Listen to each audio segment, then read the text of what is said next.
옛날 아주 먼 옛날에 산새들도 둥지를 찾아 날개를 접고 바람만이 골짜기를 휘돌아 나가던 어느 깊은 상월 마을이 있었습니다.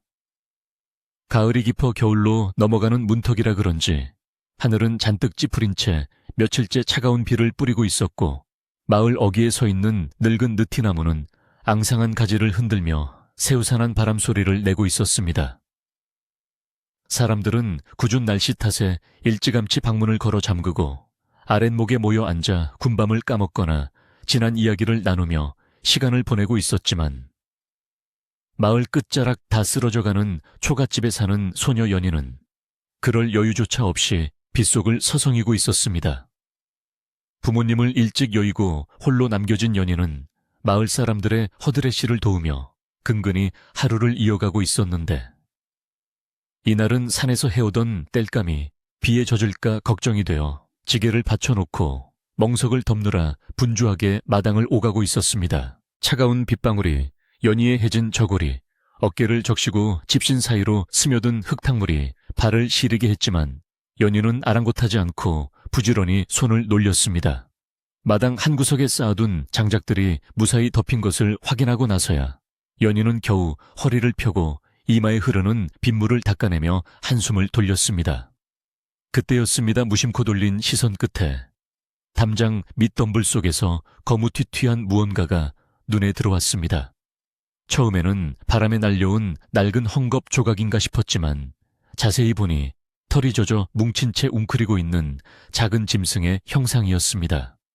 연희는 쿵 하고 내려앉는 가슴을 진정시키며 조심스럽게 그쪽으로 발걸음을 옮겼고, 가까이 다가갈수록 빗소리에 묻혀있던 적막함이 그 작은 생명체 주변을 감싸고 있음을 느낄 수 있었습니다. 그것은 비에 젖어 앙상하게 뼈가 드러난 검은 고양이 한 마리였는데, 이미 숨이 끊어진 지 꽤 되었는지 몸은 딱딱하게 굳어 있었고 두 눈은 감기지 못한 채 흐린 하늘을 향해 있었습니다. 며칠 굶주린 탓인지 배는 가죽이 등뼈에 붙을 정도로 홀쭉했고, 여기저기 긁힌 상처들이 빗물에 씻겨 하얗게 드러나 있어 보는 이의 마음을 아리게 했습니다. 연희는 자신도 모르게 아이고 쯧쯧, 이 추운 날 얼마나 춥고 배가 고팠을까 하며 탄식 섞인 혼잣말을 내뱉었고, 차갑게 식어버린 고양이의 머리를 조심스레 쓰다듬으려 손을 뻗었습니다. 비록 짐승이라 하나 생명이 꺼진 모습이 너무나 처량하여 연희는 자신의 처지와 다를 바 없는 이 작은 존재에게 깊은 연민을 느끼며 잠시 그 자리에 못 박힌 듯 서 있었습니다. 그때 옆집 담장 너머에서 툇마루 문이 드르륵 열리는 소리가 나더니 심술궂기로 소문난 최씨 아줌마가 고개를 쑥 내밀고 날카로운 목소리를 쏘아붙였습니다. 애구머니나 재수없게 그게 무슨 짓이니 죽은 짐승 함부로 만지면 부정탄다는 말도 못 들었어. 당장 저 멀리 갖다 버리지 못해. 최 씨는 입에 물고 있던 긴 담뱃대를 휘저으며 마치 더러운 오물을 본 것처럼 인상을 잔뜩 찌푸리고 소리를 질렀습니다. 평소에도 연희의 집터가 자신의 밭을 가린다며 틈만 나면 구박을 하던 최 씨였기에 비 오는 날 아침부터 들려오는 그녀의 호통은 더욱 매섭게 느껴졌습니다. 마을 사람들은 최 씨의 성격을 알기에 아무도 나서지 않았고, 빗줄기는 그녀의 고함 소리와 섞여 더욱 거세게 쏟아지는 듯했습니다. 연희는 깜짝 놀라 움찔했지만 차마 그 불쌍한 고양이를 아무데나 내다 버릴 수는 없었습니다. 그녀는 고개를 숙여 최 씨에게 공손히 대꾸했습니다. 아주머니, 날도 춥고 비도 오는데 어떻게 이 아이를 그냥 길바닥에 버리겠어요. 살아서도 고생했을 텐데 죽어서라도 편히 쉬게 묻어주려고요. 연희의 목소리는 떨렸지만 그 속에는 단단한 결심이 담겨 있었습니다. 최 씨는 기가 차다는 듯 혀를 끌끌 차며 제 앞가림도 못하는 주제에 짐승 걱정은 그래, 내 맘대로 해라. 대신 그 부정은 네가 다 뒤집어 쓰는 게야 라고 쏘아붙이고는 쾅소리가 나게 문을 닫고 들어가 버렸습니다.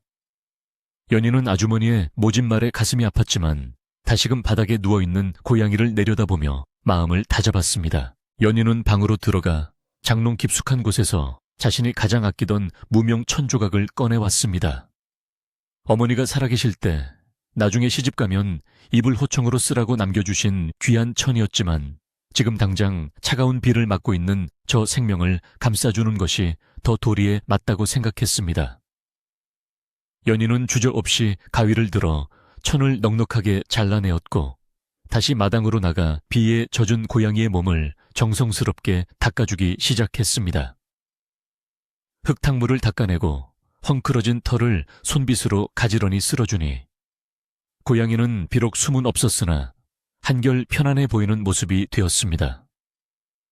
연희는 준비한 하얀 무명천으로 고양이를 머리부터 발끝까지 꼼꼼하게 감싸 안았는데 마치 아기를 포대기에 싸는 듯한 손길이었습니다. 집 뒤편에는 오래된 감나무 한 그루가 서 있었는데 그 나무 아래는 여름이면 시원한 그늘을 만들어주고 가을이면 주황색 감들이 탐스럽게 열려 연희에게 유일한 간식거리가 되어주는 고마운 곳이었습니다. 연희는 괭이를 들고 감나무 아래 양지 바른 곳을 골라 땅을 파기 시작했습니다. 비가 와서 땅이 질척거렸지만 흙 속에는 돌멩이와 나무 뿌리들이 얽혀 있어 구덩이를 파는 일은 쉽지 않았습니다. 괭이질을 한번 할 때마다 흙탕물이 튀어 올라 연희의 얼굴과 옷을 엉망으로 만들었고 여린 손바닥에는 금세 물집이 잡혀 쓰라려 왔습니다. 하지만 연희는 쉬지 않고 묵묵히 흙을 퍼내며 이 작은 고양이가 더 이상 춥지 않도록 깊고 아늑한 자리를 마련하려 애를 썼습니다. 한참을 땀과 비에 젖어 땅을 파고 나니 어느새 고양이가 넉넉히 들어갈 만한 구덩이가 만들어졌습니다. 연희는 바닥에 부드러운 낙엽을 두툼하게 깔아 냉기를 막고 그 위에 무명천으로 감싼 고양이를 조심스럽게 내려놓았습니다. 미안하구나. 내가 좀 더 일찍 보았더라면 따뜻한 밥이라도 한술 먹였을 텐데. 이제라도 아픔 없는 곳에서 편히 쉬렴. 연희는 나직한 목소리로 중얼거리며 마지막 인사를 건넸습니다. 빗물 섞인 눈물이 연희의 볼을 타고 흘러내려 고양이의 하얀 수의 위로 떨어졌습니다. 산다는 것이 무엇인지 죽는다는 것이 무엇인지 아직 다 알 수는 없었지만 외롭게 떠난 생명에 대한 연민은 연희의 마음을 가득 채우고 있었습니다. 흙을 덮는 일은 파는 일보다 더 조심스러웠습니다. 혹시나 흙덩이가 무겁게 눌러 고양이가 아플까봐 연희는 괭이를 쓰지 않고 손으로 고운 흙을 골라 살살 뿌려주었습니다. 차가운 흙이 하얀 천을 조금씩 덮어가더니 이내 고양이의 모습은 온전히 땅속으로 사라졌습니다. 흙을 다 덮고 나서도 연희는 그 자리를 떠나지 않고 주변에 흩어져 있는 둥글고 예쁜 돌들을 주워 모아 봉분 위에 가지런히 쌓기 시작했습니다. 산짐승들이 냄새를 맡고 파헤치지 못하게 하려는 배려이자 이곳에 소중한 생명이 잠들어 있다는 표시이기도 했습니다. 돌탑은 작았지만 연희의 정성만큼이나 단단하고 야무지게 쌓여져 비바람에도 끄떡없을 것처럼 보였습니다. 일을 다 마치고 나니 어느덧 날이 어둑어둑해지고 있었습니다. 비는 여전히 그치지 않고 추적추적 내리고 있었지만 연희의 마음은 이상하리만치 차분하고 고요해졌습니다. 흙투성이가 된 손을 빗물에 대충 씻고 허리를 펴는데 마을 입구 쪽에서 웬 노파 한 분이 지팡이를 짚고 지나가다 그 모습을 지켜보고 있었습니다. 마을에서 지혜롭기로 소문난 할머니였는데 평소 남의 일에 좀처럼 간섭하지 않는 분이셨습니다. 노파는 빗속에 서 있는 연희와 그 뒤편 감나무 아래 새로 생긴 작은 돌무덤을 번갈아 보더니 알 수 없는 묘한 미소를 지으며 고개를 끄덕였습니다. 그리고는 들릴 듯 말 듯 한 목소리로 한마디를 남기고는 안개 속으로 사라졌습니다. 복을 심었으니 복이 나겠구먼. 땅이 알고 하늘이 알지 암. 연희는 노파의 말이 무슨 뜻인지 깊이 생각할 겨를도 없이 밀려오는 한기와 피로감에 몸을 떨며 방으로 들어왔습니다. 아궁기에 불을 지피고 젖은 옷을 갈아입었지만 뼛속까지 스며든 냉기는 쉽게 가시지 않았습니다. 낡은 이불을 뒤집어 쓰고 누웠는데 감나무 아래 묻어준 고양이 생각에 좀처럼 잠이 오지 않았습니다. 빗소리는 지붕을 두드리는 자장가처럼 들리기도 했고, 때로는 누군가가 문을 두드리는 소리처럼 들리기도 했습니다. 연희는 오늘 자신이 한 일이 정말 최 씨 아줌마 말처럼 쓸데없는 짓이었는지 아니면 노파의 말처럼 잘한 일인지 곰곰이 생각해 보았지만 아무리 생각해도 그 불쌍한 것을 그냥 둘 수는 없었다는 결론에 이르렀습니다. 마음이 정해지자 그제야 스르르 눈꺼풀이 무거워졌습니다. 밤이 깊어지자 빗소리는 점차 잦아들고 구름 사이로 희미한 달빛이 새어나와 마당을 비추기 시작했습니다. 연희는 깊은 잠에 빠져들었는데 꿈속인지 생시인지 분간할 수 없는 몽롱한 기운이 방안을 감돌았습니다. 꿈속에서 연희는 다시 감나무 아래 서 있었는데 비는 온데간데 없고 따사로운 봄 햇살이 내리쬐고 있었습니다. 그리고 그 돌무덤 위에서 아까 묻어준 검은 고양이가 살아있는 모습으로 앉아 있었는데 그 털은 윤기가 흐르고 눈동자는 보석처럼 빛나고 있었습니다. 고양이는 연희를 향해 가만히 고개를 숙여 인사를 하더니 사뿐한 걸음으로 무지개를 타고 하늘로 올라가는 것이었습니다. 연희는 그 모습을 멍하니 바라보다가 고양이가 사라진 자리에서 반짝이는 무언가를 줍는 꿈을 꾸었습니다. 다음 날 아침 비는 말끔히 개었고 하늘은 씻은 듯이 맑았습니다. 연희는 눈을 비비며 일어나 밖으로 나갔습니다. 간밤의 꿈이 너무나 생생하여 제일 먼저 집 뒤편 감나무 아래로 달려갔습니다. 어제 쌓아둔 돌무덤은 밤사이 내린 비에 젖어 촉촉하게 빛나고 있었고 그 주변에는 빗물에 떨어진 붉은 단풍잎들이 마치 꽃잎처럼 소복이 덮여 있어 쓸쓸하기보다는 오히려 화사한 느낌마저 들었습니다. 연희는 안도의 한숨을 내쉬며 두 손을 모으고 잠시 묵념을 올렸습니다. 부디 좋은 곳으로 가서 다시는 배고프지 말고 춥지 말고 아프지 말거라. 소녀의 기도는 맑은 아침 공기를 타고 하늘 높이 올라가는 듯했습니다. 그날 이후로 마을에는 작은 변화가 생겼습니다.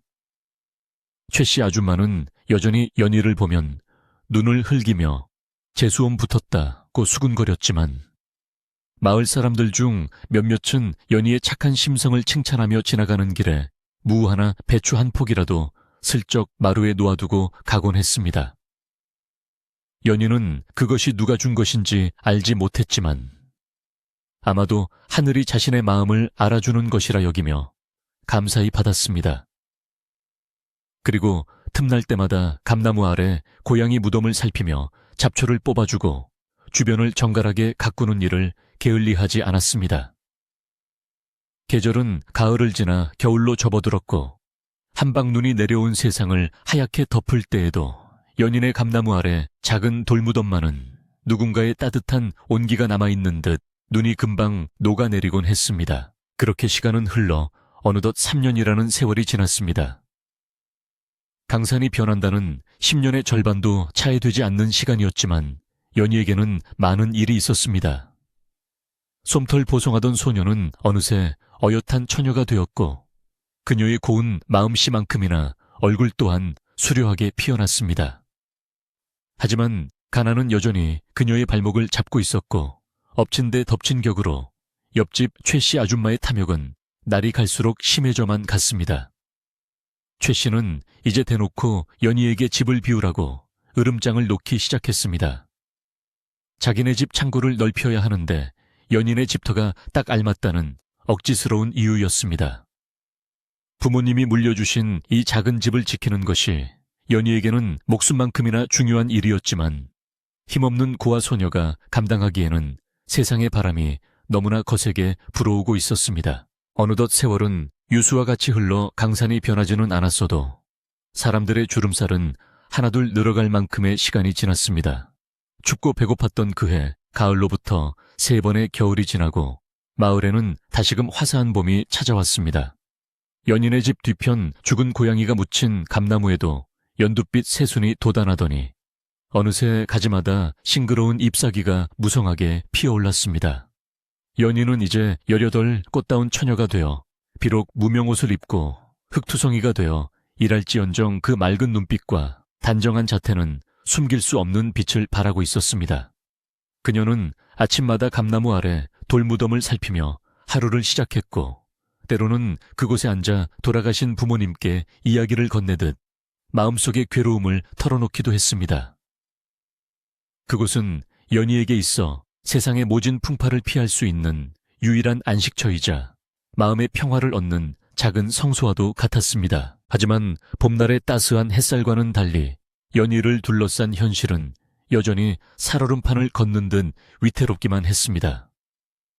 옆집 최 씨는 해가 바뀔수록 탐욕이 더욱 거세져 이제는 노골적으로 연희의 집터를 빼앗으려 들었습니다. 최 씨는 마을 사람들에게 연희네 집이 원래 우리 증조부 땅이었는데 전쟁통에 경계가 흐려져 잠시 빌려준 것뿐이다 라는 터무니없는 소문을 퍼뜨리고 다녔습니다. 밭을 갈다가 슬그머니 담장 쪽으로 흙을 밀어 넣는 것은 예사였고, 연희가 집을 비운 사이 마당에 들어와 애써 가꿔놓은 채소밭을 밟아놓거나 빨래를 널어두면 일부러 흙탕물을 튀기는 등 괴롭힘의 수위는 날이 갈수록 높아만 갔습니다.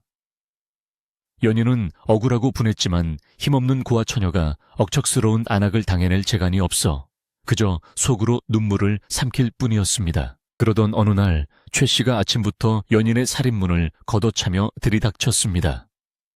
그녀는 손에 꼬깃꼬깃한 종이 한 장을 흔들어대며 이것이 관에서 받아온 땅 문서라고 거짓 으름장을 놓았습니다. 이년아 보아라. 이게 바로 내 땅이라는 증거다. 이번 달 금음까지 방 빼지 않으면 관아 포졸들을 불러서라도 짐을 다 드러낼 테니 그리 알아라. 최 씨의 목소리는 고래고래 담장을 넘어 온 동네가 떠나가라 울려 퍼졌습니다. 사실 그 종이는 읍내 장터에서 물건을 싸던 포장지에 불과했으나 그를 모르는 연희를 속이려 든 것이었습니다. 연희는 두려움에 파랗게 질린 얼굴로 아주머니 이곳은 제 부모님의 피땀이 서린 곳이에요. 제발 이러지 마세요 라고 애원했지만 최 씨는 코웃음을 치며 연희의 어깨를 밀치고는 의기양양하게 돌아갔습니다. 최 씨가 돌아간 뒤 연희는 마당 한가운데 주저앉아 하염없이 눈물을 흘렸습니다. 당장 갈 곳도 없거니와 무엇보다 감나무 아래 묻어준 그 작은 생명의 무덤을 두고 떠날 수가 없었기 때문입니다. 자신이 떠나고 나면 최 씨는 분명 집을 허물고 감나무를 베어버릴 것이 뻔했고, 그리 되면 그 불쌍한 고양이는 죽어서도 안식처를 잃게 될 것이라는 생각에 가슴이 미어지는 듯 했습니다. 연희는 퉁퉁 부은 눈으로 감나무 아래로 가서 돌무덤을 쓰다듬으며 속삭였습니다. 내가 힘이 없어 너를 지켜주지 못할까봐 겁이 나는구나. 부디 하늘에 계신 부모님이 굽어 살펴주시길 바랄 뿐이야. 봄바람이 나뭇가지를 흔들며 사락사락 소리를 내었는데 마치 연희의 슬픔을 위로해주는 울음소리처럼 들렸습니다. 그렇게 마을 전체가 최 씨의 폐악질과 연희의 탄식으로 어수선하던 즈음, 마을 어귀에서 갑자기 요란한 징소리와 함께 사람들의 웅성거리는 소리가 들려왔습니다.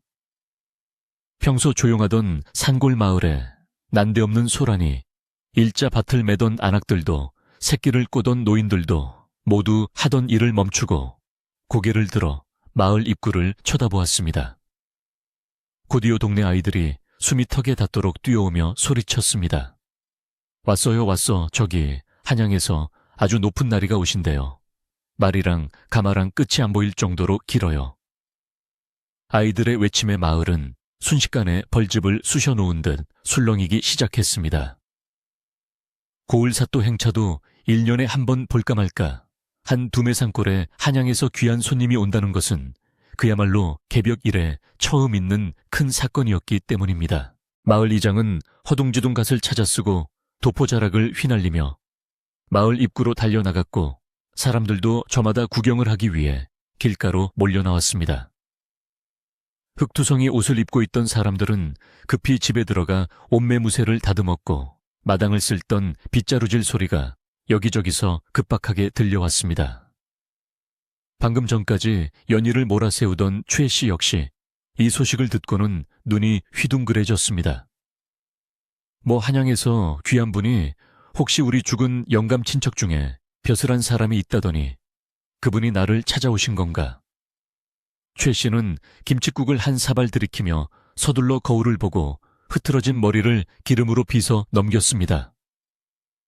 그녀는 연희에게 쏘아붙이던 독살스러운 표정은 온데간데 없이 세상에서 가장 인자하고 복스러운 아낙네의 표정을 지으려 애를 썼습니다. 잠시 후 마을 입구에 굽은 길을 돌아 화려한 행렬의 모습을 드러냈습니다.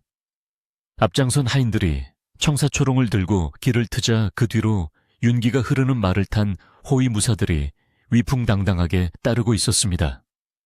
그리고 그 중앙에는 4명의 건장한 가마꾼이 메고 있는 오치칠한 가마가 햇살을 받아 번쩍이며 다가오고 있었는데 가마 덮개에는 금실로 수놓인 문양이 화려하게 빛나고 있어 누가 봐도 예사로운 신분이 아님을 짐작하게 했습니다.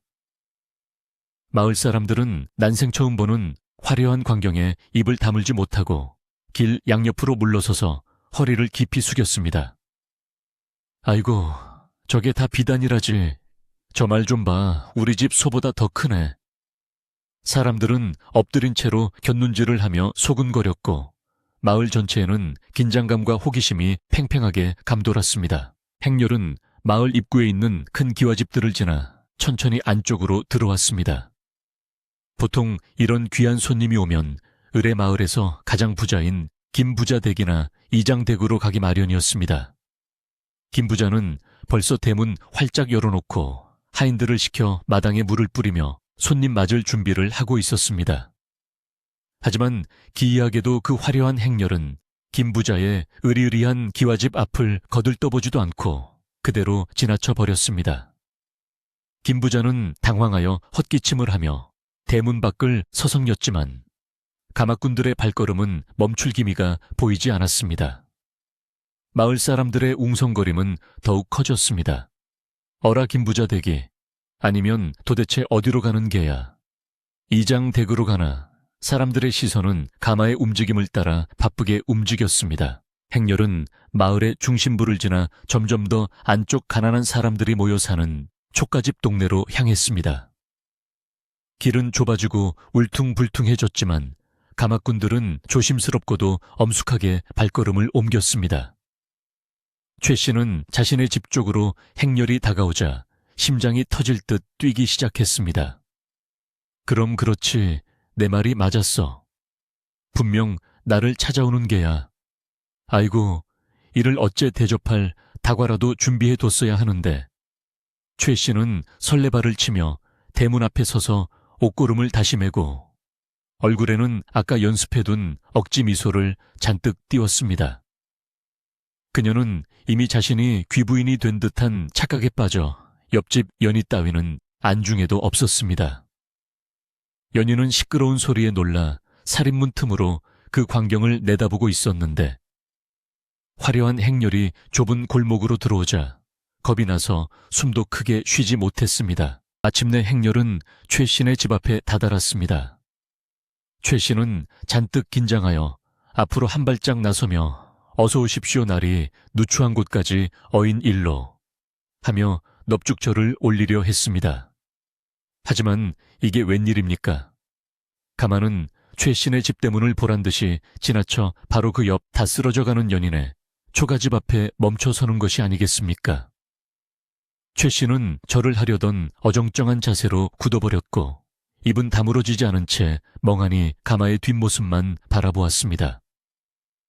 뒤따라오던 마을 사람들 역시 일제히 걸음을 멈추고 믿을 수 없다는 표정으로 서로의 얼굴만 쳐다보았습니다. 아니, 저기는 연인의 집이잖아. 저런 귀하신 분이 왜 저런 찢어지게 가난한 집에. 웅성거림은 순식간에 침묵으로 바뀌었기였고 정적만이 감나무 잎 흔들리는 소리와 함께 골목을 채웠습니다. 가마가 땅에 내려지자 호위무사 중 우두머리로 보이는 사람이 앞으로 나와 헛기침을 하며 엄숙하게 외쳤습니다. 이곳이고 김진사의 따님년이 낭자의 댁이 맞느냐. 우렁찬 목소리가 초라한 초가집 담장을 넘어 마당까지 울려 퍼졌습니다. 문 뒤에 숨어있던 연인은 자신의 이름이 불리자 소스라치게 놀라 주저앉을 뻔했습니다. 평생 관아 근처에도 가본 적 없는 자신이 무슨 죄를 지어 이런 분들이 찾아왔나 싶어 덜컥 겁이 났던 것입니다.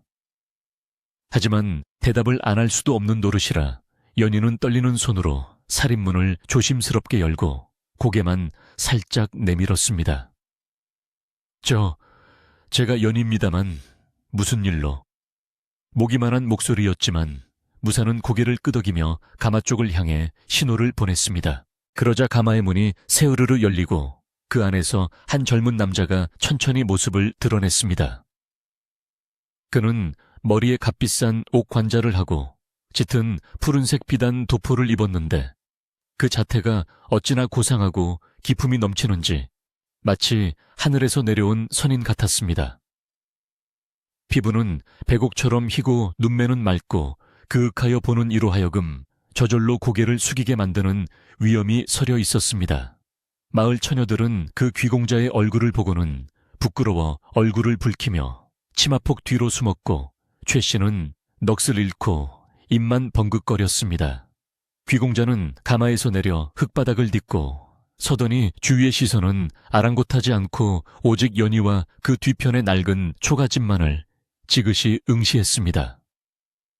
그의 눈빛에는 알 수 없는 그리움과 애틋함이 담겨 있는 듯 했습니다. 귀공자는 천천히 발걸음을 옮겨 연희 앞으로 다가왔습니다. 호위무사들이 길을 막으려던 마을 사람들을 제지하자 연희와 귀공자 사이에는 아무런 방해물도 없는 텅 빈 공간만이 남았습니다. 연희는 너무나 황송하고 두려워 고개조차 들지 못하고 땅만 바라보고 있었습니다. 낡은 집신을 신은 자신의 발이 너무나 부끄럽게 느껴졌습니다. 그런데 놀랍게도 그 귀한 신분의 도련님이 연희에게 허리를 굽혀 정중하게 인사를 건네는 것이었습니다. 낭자 많이 놀라셨소. 내 한양에서부터 낭자를 뵙고자 천리 길을 달려왔습니다. 부드럽고 따뜻한 목소리가 연희의 귓가에 닿자 긴장으로 얼어붙었던 마음이 조금은 녹아내리는 듯했습니다. 마을 사람들은 경악을 금치 못했습니다. 천하의 귀공자가 천한 고아 소녀에게 존대하며 고개를 숙이다니 이는 꿈에서도 보지 못할 광경이었기 때문입니다. 최 씨는 이 상황을 도저히 받아들일 수가 없었습니다.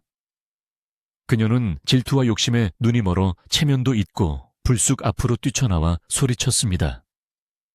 날이 뭔가 착오가 있으신 모양입니다. 이 아이는 부모도 없는 천의 고아에 가진 것도 쥐뿔도 없는 아이입니다요. 혹시 사람을 잘못 찾으신 게 아니신지요? 저기 윗동네 이 진사댁을 찾으시는 게... 최 씨가 횡설수설하며 귀공자의 옷자락을 잡으려 하자 호위무사가 칼집으로 그녀를 가로막으며 엄하게 제지했습니다.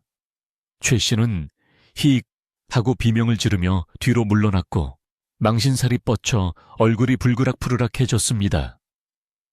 귀공자는 최 씨 쪽은 거들떠보지도 않고 오직 연희의 눈을 맞추기 위해 시선을 낮추었습니다.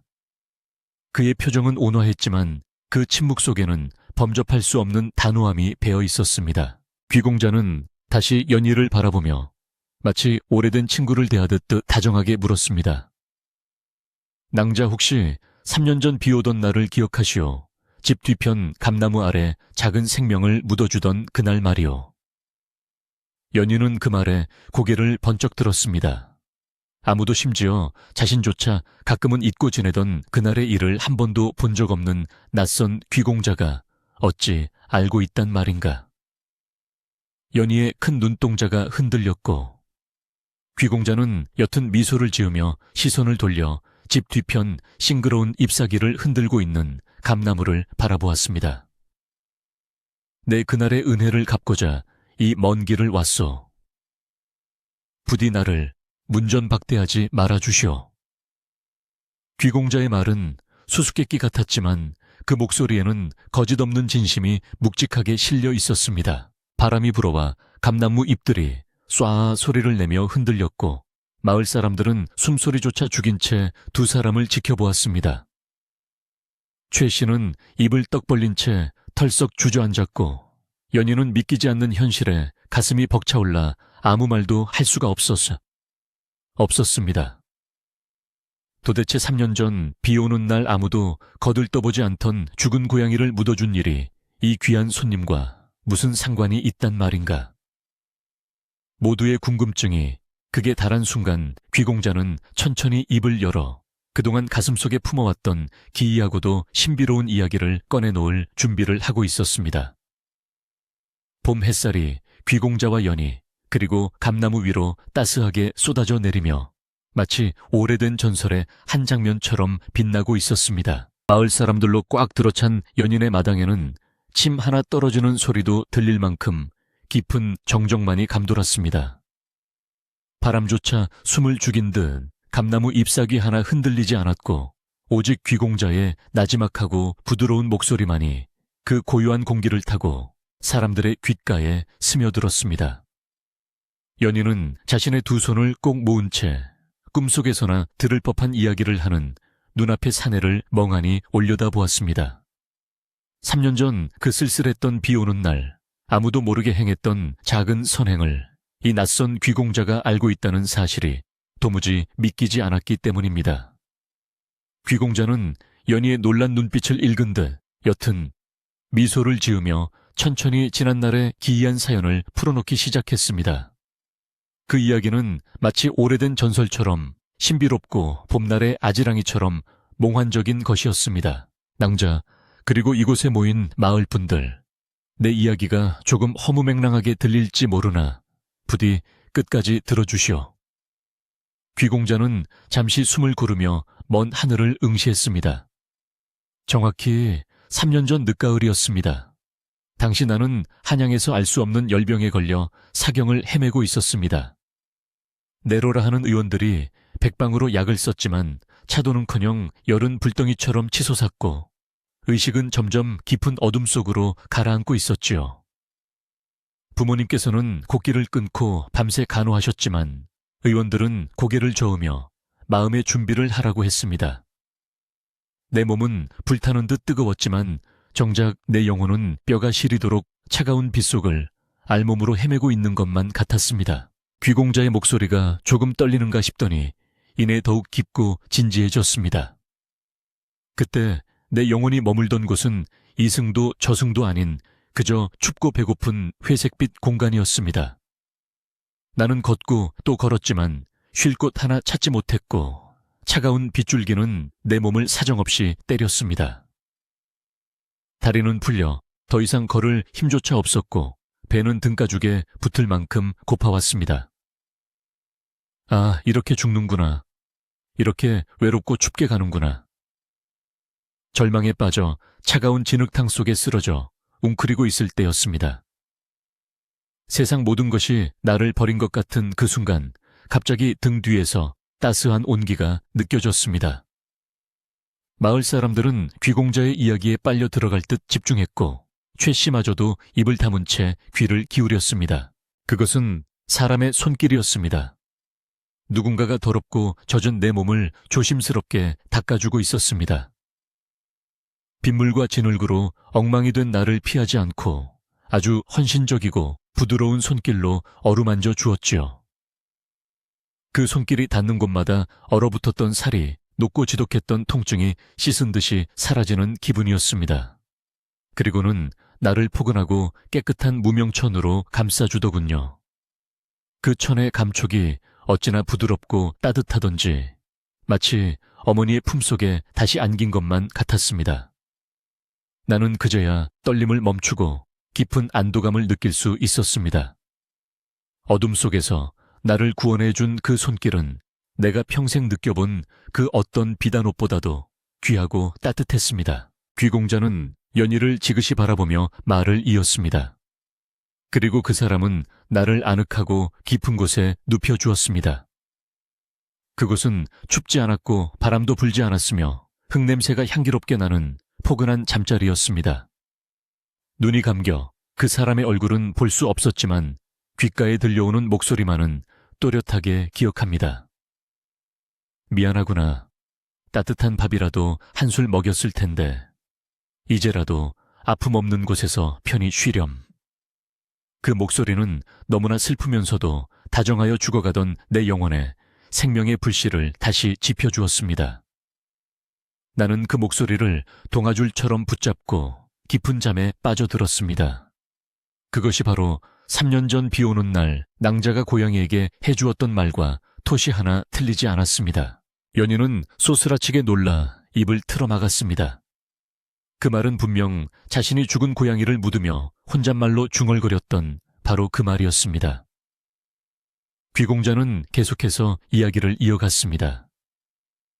그렇게 깊은 잠에 빠졌다가 깨어나 보니 거짓말처럼 열이 내리고 몸이 가벼워져 있었습니다.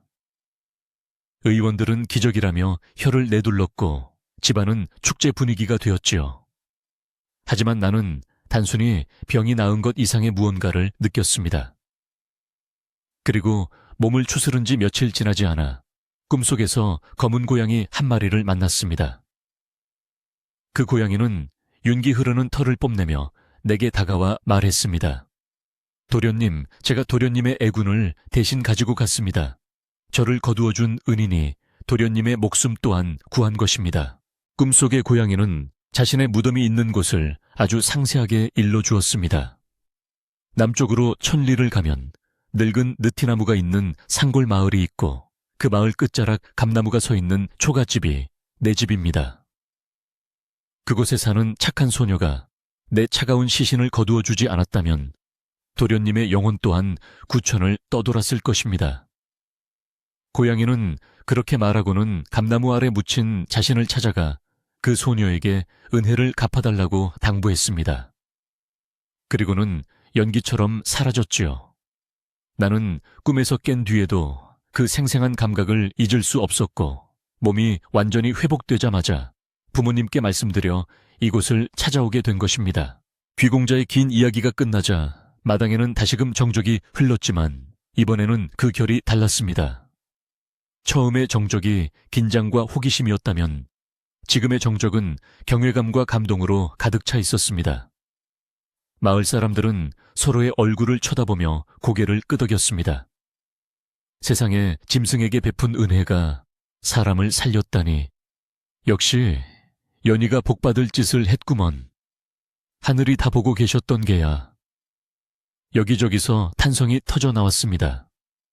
사람들은 평소 무시하던 연희를 다시 보게 되었고 하찮게 여겼던 작은 생명 하나가 얼마나 큰 인연의 끈으로 이어질 수 있는지 깨닫고 전율을 느꼈습니다. 하지만 단 한 사람 최 씨만은 이 상황을 도저히 받아들일 수가 없었습니다.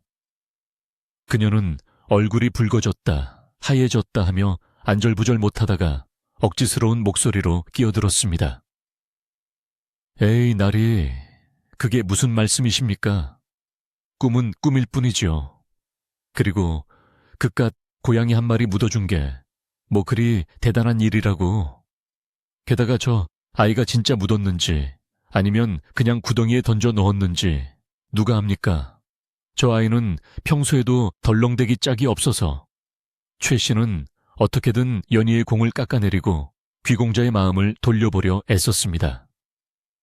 그녀의 눈에는 여전히 탐욕과 질투가 이글거리고 있었습니다. 귀공자는 처음으로 차가운 눈빛으로 최 씨를 쏘아보았습니다. 그 서늘한 기세에 최 씨는 흠칫 놀라 뒷걸음질 쳤습니다. 아주머니, 함부로 말하지 마시오. 내 꿈속에서 본 고양이가 누워있던 자리는 낭자가 정성스레 깔아준 낙엽 위였고 덮고 있던 것은 낭자의 채취가 배어있는 귀한 무명천이었습니다. 던져 넣은 것인지 정성을 다해 모신 것인지는 내가 누구보다 잘 압니다. 내 몸이 그것을 기억하니까요. 귀공자의 단호한 목소리에 최 씨는 꿀먹은 벙어리가 되어 고개를 숙였습니다. 귀공자의 말에는 반박할 수 없는 확신과 위험이 서려 있어 감히 토를 달 수 없게 만들었습니다. 귀공자는 다시 온화한 표정으로 돌아와 연희에게 말했습니다. 낭자, 신뢰가 되지 않는다면 내 꿈속에서 보았던 그곳을 확인해 볼 수 있겠소. 감나무 아래 쌓아 올린 작은 돌무덤 말이오. 연희는 떨리는 고개를 끄덕이며 귀공자를 집 뒤편으로 안내했습니다. 마을 사람들도 우르르 그 뒤를 따랐습니다. 좁은 뒷뜰로 들어서자 3년 전 연희가 심었던 감나무는 어느새 훌쩍 자라 시원한 그늘을 들이우고 있었고 그 아래에는 연희가 틈틈이 돌보아 온 작은 돌탑이 이끼 하나 없이 정갈한 모습으로 자리 잡고 있었습니다. 귀공자는 돌무덤 앞에 서서 한참을 말없이 바라보았습니다. 그의 눈시울이 붉어지는 듯했습니다. 맞소, 바로 이 자리요. 꿈속에서 고양이가 앉아있던 바로 그 자리, 그리고 내 영혼이 편안하게 쉬었던 그 자리가 틀림없소. 귀공자는 천천히 무릎을 꿇고 돌무덤 위에 손을 얹었습니다. 고맙다. 네가 나를 살렸구나. 그리고 너를 거두어준 이 낭자가 나 또한 살렸구나. 귀공자의 진심 어린 독백에 뒤에서 지켜보던 마을 안악들은 눈물을 훔쳤습니다. 연희 역시 뜨거운 눈물이 볼을 타고 흘러내리는 것을 막을 수 없었습니다. 그저 불쌍해서 묻어주었을 뿐인데 그것이 이토록 큰 인연이 되어 돌아올 줄은 꿈에도 몰랐기 때문입니다. 그때 바람이 불어와 감나무 가지가 크게 흔들리며 쏴 하는 소리를 냈습니다. 마치 땅속에 잠든 고양이가 이제야 오셨군요 라고 대답하는 듯했습니다. 귀공자는 자리에서 일어나 옷에 묻은 흙을 털지도 않은 채 연희에게 정중히 허리를 숙였습니다. 연희 낭자는 고양이 한 마리를 묻은 것이 아니라 사람의 목숨을 구하고 하늘의 뜻을 이은 것입니다. 내 이 은혜를 어찌 다 갚아야 할지 모르겠으나 이제부터는 내가 낭자의 든든한 울타리가 되어 드리리다. 귀공자의 선언은 마을 전체에 울려 퍼졌고 그것은 연희의 고달팠던 삶이 끝났음을 알리는 신호탄과도 같았습니다. 최 씨는 이제 완전히 사색이 되어 슬금슬금 뒷걸음질쳐 도망치려 했습니다. 하지만 마을 사람들의 따가운 눈총이 그녀의 등을 찔렀습니다. 사람들은 이제 누가 진짜 귀한 사람이고 누가 천한 마음을 가진 사람인지 분명히 알게 되었습니다. 비단 옷을 입었다고 귀한 것이 아니오. 으리으리한 집에 산다고 부자가 아니라는 것을 낡은 무명옷을 입은 연희와 그 앞에 무릎 꿇은 귀공자를 보며 깨달은 것입니다. 연희의 집 마당에는 따스한 봄 햇살이 축복처럼 쏟아져 내리고 있었고 그 빛 속에서 연희는 더 이상 외로운 고아 소녀가 아니었습니다. 귀공자는 호위무색에 눈짓을 보내 무언가를 가져오게 했습니다. 무사가 가져온 것은 묵직해 보이는 비단 보따리였습니다. 귀공자는 그것을 연희의 툇마루에 올려놓으며 말했습니다. 이것은 약소하지만 내 성의의 표시입니다. 그리고 내 낭자에게 한 가지 청이 더 있어. 마을 사람들은 다시금 귀를 쫑긋 세웠습니다. 귀공자의 청이라니 또 어떤 놀라운 일이 벌어질지 기대감에 가슴이 두근거렸습니다. 귀공자는 부드럽지만 강인한 눈빛으로 연희와 마을 사람들을 둘러보며 이제 이 마을의 잘못된 것들을 바로잡을 준비를 하고 있었습니다. 3년 묵은 체증이 내려가듯 시원하고 통쾌한 결말이 기다리고 있었습니다. 귀공자의 말이 끝나기가 무섭게 마당의 공기는 순식간에 바뀌었습니다. 감동에 젖어있던 분위기는 이제 서리빨 같은 엄중함으로 변해 탐욕의 눈이 멀어 연희를 괴롭히던 최 씨를 향해 쏠렸습니다. 귀공자는 호위무색에 눈짓을 했고 눈치 빠른 무사는 단번에 최 씨 앞으로 다가가 우렁찬 목소리로 외쳤습니다. 이보시오 안악, 아까 관에서 받아왔다며 흔들어대던 그 땅 문서라는 것을 이리 내보시오. 내 직접 확인해보리다. 최 씨는 사색이 되어 뒷짐을 지고 종이를 감추려 했지만 건장한 무사의 기세에 눌려 바들바들 떨며 품속에서 꼬깃꼬깃한 종이 뭉치를 꺼내놓을 수밖에 없었습니다. 무사가 종이를 받아 귀공자에게 건네자 귀공자는 그것을 천천히 펼쳐 보였습니다. 마을 사람들이 모두 숨을 죽이고 지켜보는 가운데 드러난 종이의 실체는 실로 허망하기 짝이 없었습니다. 그것은 관아의 도장이 찍힌 문서가 아니라 읍내 장터에서 고등어를 싸주던 기름 묻은 낡은 포장지였던 것입니다. 그를 모르는 연희를 속여 집을 빼앗으려 했던 최 씨의 얕은 수가 만천에 드러나는 순간이었습니다. 귀공자는 혀를 차며 종이를 바닥에 떨어뜨렸고 마을 사람들은 아이고, 세상에 사람이 어찌 저리 독할까 연희를 저렇게 속이려 했다니 천벌을 받을 일이야 라며 수군거리기 시작했습니다. 최 씨는 쥐구멍이라도 있으면 숨고 싶은 심정으로 고개를 땅에 쳐박았습니다. 귀공자는 그런 최 씨를 내려다보며 화를 내기보다는 안타깝다는 듯 나직하게 타이르기 시작했습니다. 재물에 눈이 멀어 사람의 도리를 저버리면 결국 남는 것은 부끄러움뿐인 법이요. 짐승도 은혜를 아는데 사람이 되어 어찌 힘없는 이웃을 핍박하고 쫓아내려 한단 말이오. 당신이 욕심을 부리는 동안 당신의 마음밭은 잡초가 무성해져 돌이킬 수 없게 되었구려. 점잖지만 뼈가 있는 귀공자의 꾸지람은 최 씨의 가슴을 후벼 팠고 그녀는 그 자리에 털썩 주저앉아 아이고, 제가 죽을 죄를 지었습니다. 다시는 안 그러겠습니다. 하며 눈물 콧물을 쏟으며 빌었습니다. 귀공자는 연희 쪽을 돌아보며 물었습니다. 낭자, 저 여인을 어찌하면 좋겠소. 낭자가 원한다면 관에 넘겨 엄한 벌을 받게 할 수도 있어. 연희는 잠시 최 씨를 바라보았습니다. 평소 같으면 밉고 원망스러웠겠지만 지금 저렇게 초라하게 엎드려 비는 모습을 보니 마음 약한 연희는 차마 더 모진 벌을 내리라고 할 수가 없었습니다. 연희는 고개를 저으며 조용히 말했습니다. 날이 저분이 잘못을 뉘우치고 다시는 그러지 않겠다고 약속하신다면 그것으로 되었습니다. 관에 끌려가면 저 집 식구들은 또 어찌 살겠습니까? 그저 제 집만 지킬 수 있다면 저는 바라는 게 없습니다. 연희의 그 말에 마을 사람들은 다시 한번 감탄했습니다. 자신을 그토록 괴롭히던 사람까지 용서하는 연희의 넓은 마음씨는 마치 잔잔한 호수와도 같았습니다.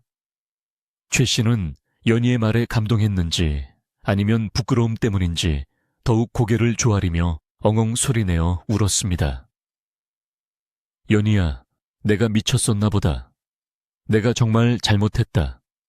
다시는 너를 괴롭히지 않으마. 내 손에 장을 지지 마. 최 씨의 진심 어린 통곡 소리가 마당에 울려 퍼지자 귀공자는 고개를 끄덕이며 상황을 정리했습니다. 좋소. 낭자의 뜻이 정그러하니 이번만은 용서하겠소.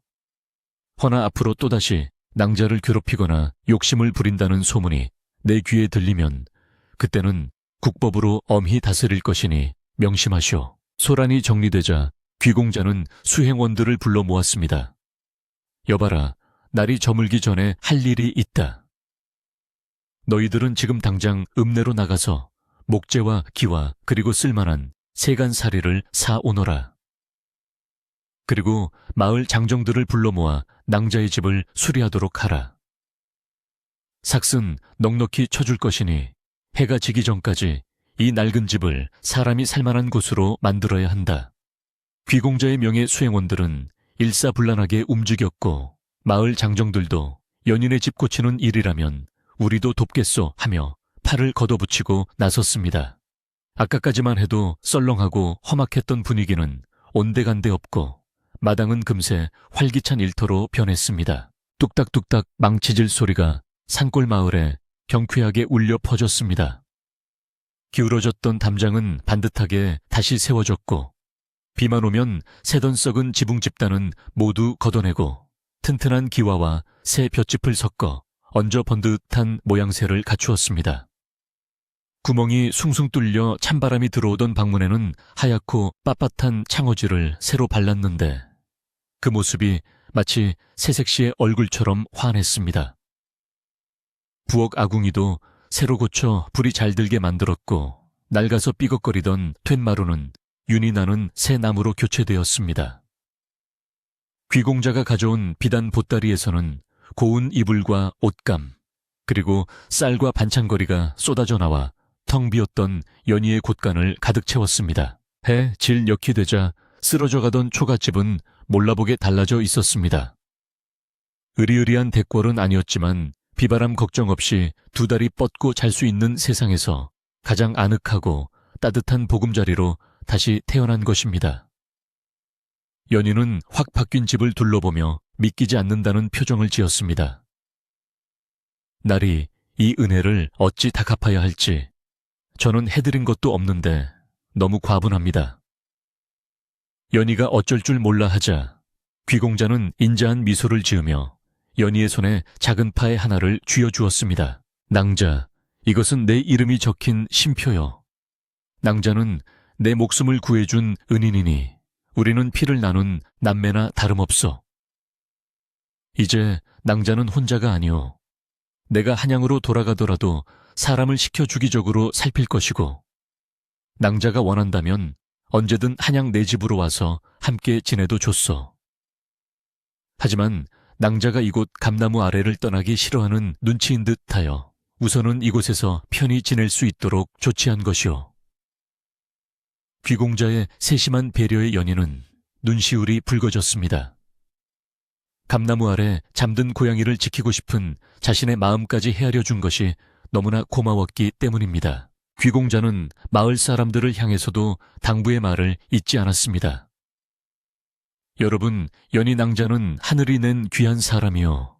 앞으로 이 마을에서 낭자를 홀대하거나 돕지 않는다면 그것은 나를 홀대하는 것으로 알겠소. 부디 이웃사촌의 정으로 낭자를 잘 보살펴 주시오. 마을 이장과 사람들은 머리를 조아리며 염려 마십시오 나리. 우리 마을 복동인데 어찌 함부로 하겠습니까? 친동생처럼 친딸처럼 아끼겠습니다 라고 다짐했습니다. 그제야 귀공자는 안심이 된 듯 환하게 웃어 보였습니다. 어느덧 서산 너머로 붉은 노을이 지고 귀공자는 떠날 채비를 했습니다. 낭자네 꼭 다시 오리다. 그때까지 건강히 그리고 행복하게 지내시오. 귀공자는 아쉬움 가득한 눈빛으로 연희에게 작별을 구하고 다시 감에 올랐습니다. 화려했던 행렬은 들어올 때와 마찬가지로 위풍당당하게 마을을 빠져나갔지만 그들이 남기고 간 온기는 마을 곳곳에 그리고 연희의 가슴속에 깊이 스며들어 있었습니다. 연희는 행렬이 보이지 않을 때까지 대문 앞에 서서 손을 흔들었고 멀어지는 풍악 소리는 마치 축복의 노래처럼 밤하늘로 퍼져나갔습니다. 행렬이 완전히 사라지고 마을에 다시 고요가 찾아왔습니다. 하지만 예전의 쓸쓸하고 차가운 정막이 아니었습니다. 집집마다 저녁 짓는 연기가 평화롭게 피어올랐고 연희의 집 부엌에서도 구수한 밥냄새가 흘러나왔습니다. 연희는 깨끗하게 정돈된 방에 앉아 귀공자가 선물해준 고운 이불을 만져보았습니다. 꿈만 같은 하루였습니다. 춥고 배고팠던 지난 날들이 주마등처럼 스쳐 지나갔지만 이제는 두렵지 않았습니다. 든든한 오라버니가 생겼고 따뜻한 집이 생겼으며 무엇보다 자신의 진심이 통했다는 사실이 연희를 강하게 만들어 주었습니다. 밤이 깊어지자 둥근 보름달이 떠올라 마당을 대낮처럼 환하게 비추었습니다. 연희는 겉옷을 걸치고 집 뒤편 감나무 아래로 나갔습니다.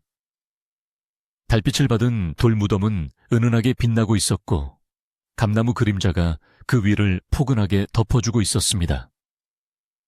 연희는 돌무덤 옆에 쪼그리고 앉아 나직이 속삭였습니다. 고마워, 정말 고마워. 네가 내게 이런 기적을 선물해 주었구나. 내가 너에게 해준 건 낡은 천조각 하나뿐이었는데 너는 내게 세상을 다 주었어. 바람이 불어와 나무집들이 사락사락 춤을 추었고 어디선가 풀벌레 소리가 맑게 들려왔습니다. 연희는 돌무덤을 쓰다듬으며 약속했습니다. 나 이제 울지 않고 씩씩하게 잘 살게. 너도 그곳에서 편안하게 지켜봐줘.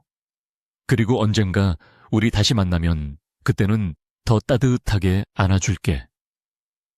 연희의 얼굴에는 더 이상 근심이나 슬픔의 그림자가 없었습니다. 오직 평온함과 감사함만이 달빛처럼 잔잔하게 머물러 있었습니다. 그날 밤 연희는 아주 오랜만에 당금을 꾸었습니다. 꿈속에서 연희는 귀공자 그리고 그 검은 고양이와 함께 꽃이 만발한 언덕을 거닐었습니다. 고양이는 연희의 발치에 몸을 비비며 골골송을 불렀고 귀공자는 연희의 손을 잡고 환하게 웃고 있었습니다. 세상 그 어떤 부귀영화보다도 값진 따뜻한 사랑과 인연이 만들어낸 풍경이었습니다. 그리고 그 평화로운 풍경은 연희가 잠든 방 안달빛이 머무는 창가에도 고스란히 내려앉아 그녀의 깊은 잠을 지켜주고 있었습니다. 옛 이야기는 여기서 끝이 납니다. 착한 마음은 돌고 돌아 결국 복이 되어 돌아온다는 것, 그리고 작은 생명이라도 소중히 여기는 마음이 세상을 따뜻하게 만든다는 것을 연희와 고양이는 우리에게 가르쳐 주었습니다. 오늘 밤 여러분의 꿈자리에도 연인의 감나무 아래 불던 훈훈한 바람이 불어오기를, 그리고 혹시 모를 고마운 인연이 여러분을 지켜주기를 바랍니다.